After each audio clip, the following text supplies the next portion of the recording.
Here is the second part of the balance patch video where we discuss Nod in detail. Check it out, and don't forget to like, comment, and subscribe. All right, let's run through Nod real quick here. Jade, deploy from 3 seconds to 2.5. So the buff of half a second is pretty good. I think that units that are going to be slow moving, like the Predator tank, or people with low APM or reaction time for that matter, will be susceptible to naked Jade shots. I'm I've kind of always been a big fan of Jade because I think that she has the best nod emotes in the game. So any excuse to play Jade is a big thumbs up from me. The Chuggy has been nerfed though, so I mean we'll touch on that in a little bit. Chem Warriors are still the same though, so I mean we could see an uptick in Chem Warrior gameplay. So that'll be interesting to see. Fanaticism movement buff, 25% to flat 2.5 increase. So Omelete says in my chat, Oksana gives 3.0 movement speed, if he recalls correctly. So Fnatic gives 2.5, which is pretty close. So it's almost like a free 85% Oksana boost or something like that, which is pretty good. I mean, especially for like Fanatics. I could see Fnatic Scorp again. I don't know about Fnatic Stank. Just because if there's going to be a lot of like Rhino and Buggy, then Stank would not be great. But Fnatic Scorp for sure, I think, is going to be on the rise a little bit once people figure out. And I was like a huge fan of Fnatic Stank back in the day. Shout out our boy Agent. I love Fnatic Stank. So Fnatic Scorp will be pretty close. I enjoy that. Scarabs get a big buff, 125 to 250, which is pretty cool.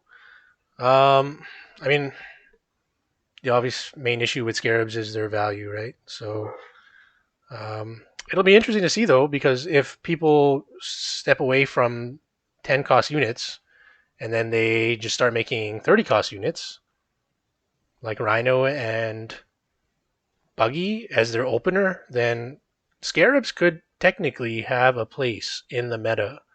But I think that people are still going to be a little too risk averse and they just want to still run 10 cost units because, I mean, sure, Wheels and Dogs and Rifleman and Militant, good enough.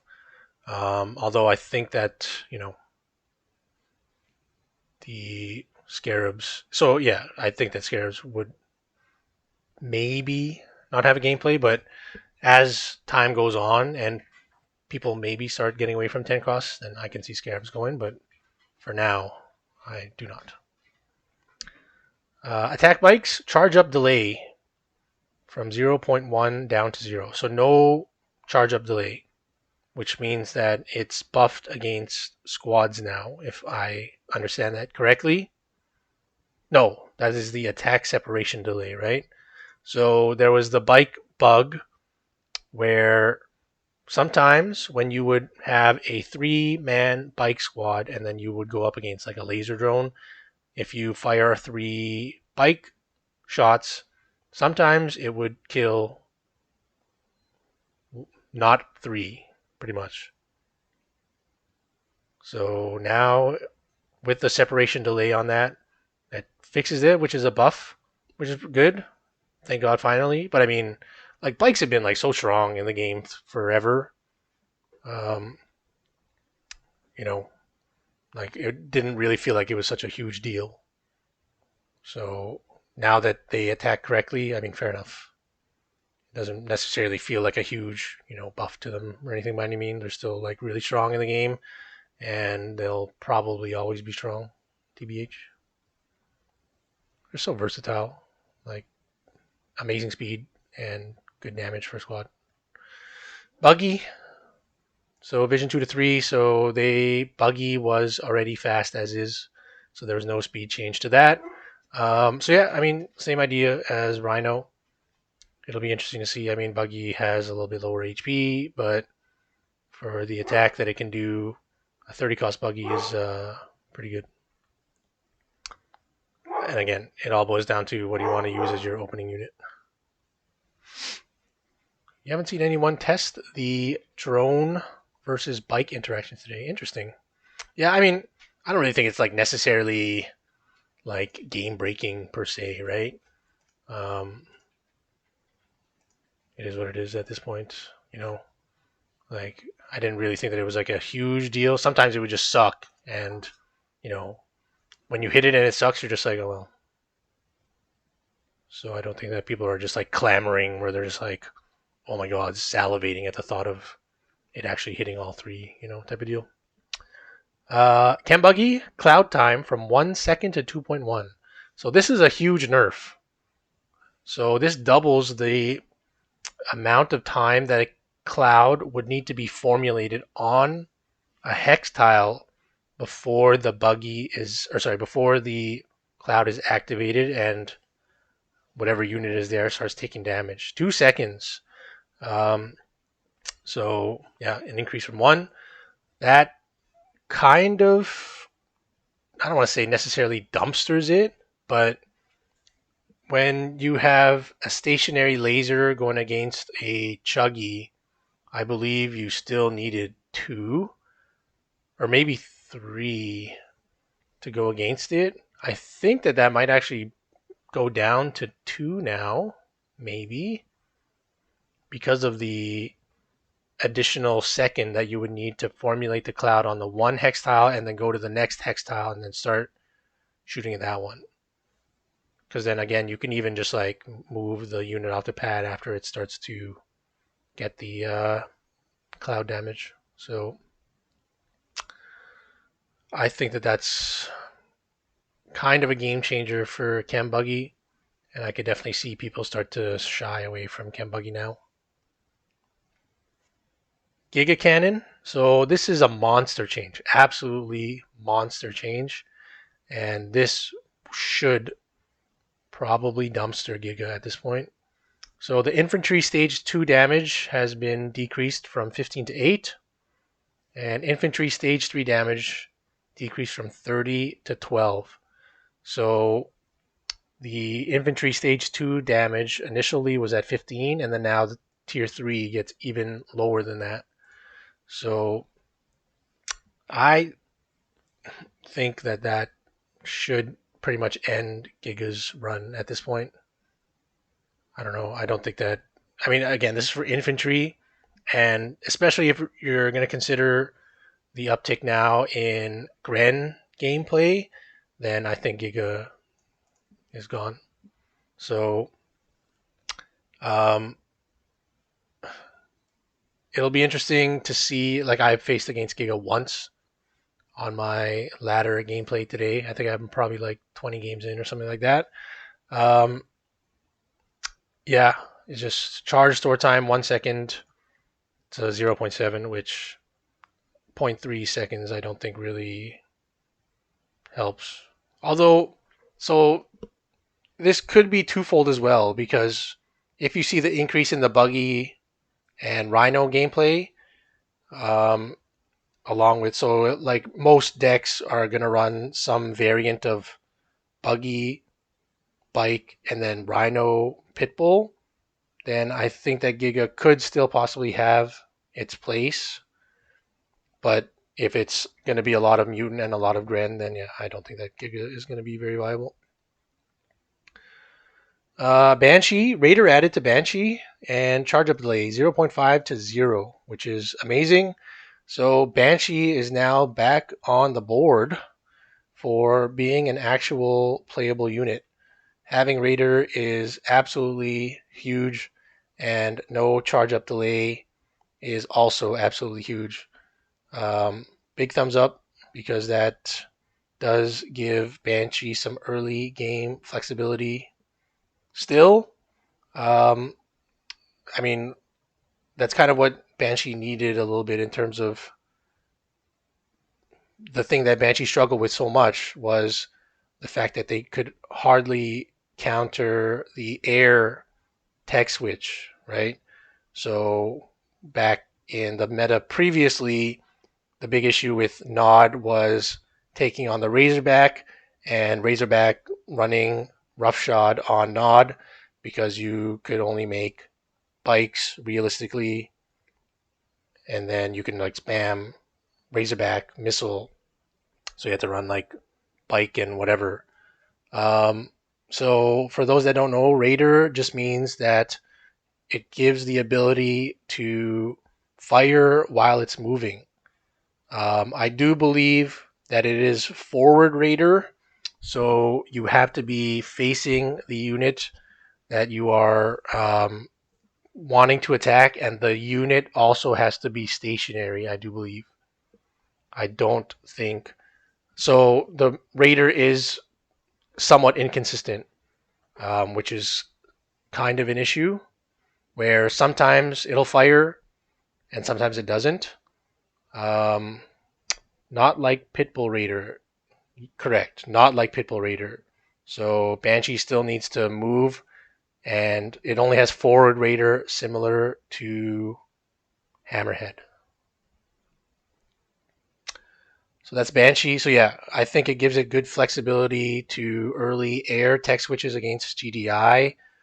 And now, especially with the no charge up delay and the Raider, it gives it that decent ability to, kind of help Nod a little bit in the early game. But we'll see. I mean, I don't think that a lot of people are going to be. I don't know, actually.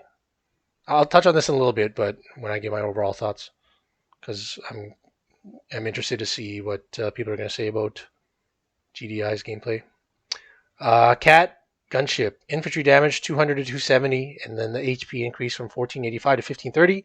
So similar to the Razorback now, the Cat Gunship does not die in one Phantom Volley, and 270 damage means that it destroys a laser or missile troop for each shot it fires.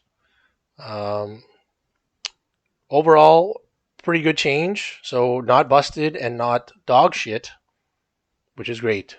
So it gives Nod an additional anti-infantry option.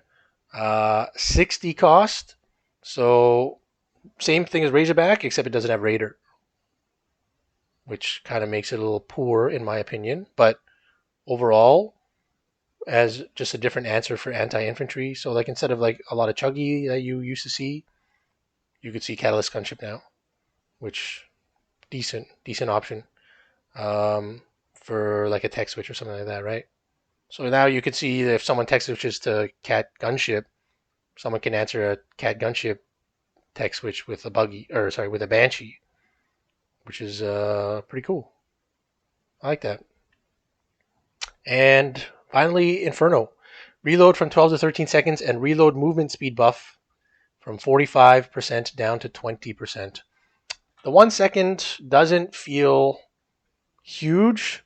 I mean, obviously, yeah, 1 second in the game is monster. But if you're already waiting 12 seconds, then I don't think that this is gonna, make people come off of Inferno all of a sudden, right? The movement speed buff probably hurts it a little bit. I think that with Inferno, you only want to play it with Oksana just so that you have that reload uh, boost and as well as the movement boost. So if you're like, once it fires, or if you get it to fire and then you move it away, just so that I can reload that way, then great. But yeah, I don't think that this 1 second debuff or whatever is gonna give some pause to some people to be like, oh, I don't want to play Inferno anymore. I think we'll still see Inferno at a normal rate. Harry Truman says it still has grenade for the Catalyst Gunship. Yes, it does, but the cloud dissipates what feels like so quick that, I mean, yeah, if you're a stationary unit like Bike, then for sure you have to be kind of cognizant of that. Um, but yeah, I mean, it's still like, I don't know, you can kind of time it where it'll miss the cloud, which is kind of not a good thing. So then that's it for the buffs and nerfs and twerks. Yeah, so my gut um, feeling among this was that this makes GDI playable again, which is great. You love to see it. Obviously, having Nod dominate for the last 2 years, where everyone just complained about Giga and everyone complained about Inferno, and we all cried because you literally could not beat mutants with GDI. Big thumbs up. Razorback, I think, becomes a great unit. Rhino, I think, becomes a great unit. I think Razorback for sure is going to prop right back up there, especially now with the HP boost and not dying to one Phantom volley. I think Razorback is going to be very vital once again. So you're probably going to see a lot of Missile Razorback now. You could probably see a lot of McNeil going forward, although again, I think it also depends on your playstyle, where it depends on what you want in terms of do you want McNeil or Jackson. I think maybe now McNeil is going to get the slight thumbs up for me over Jackson, and I like the what McNeil mine offers. Um, so my deck right now for GDI is Missiles, Gren, Rhino, Pitbull, Predator Tank, and Razorback.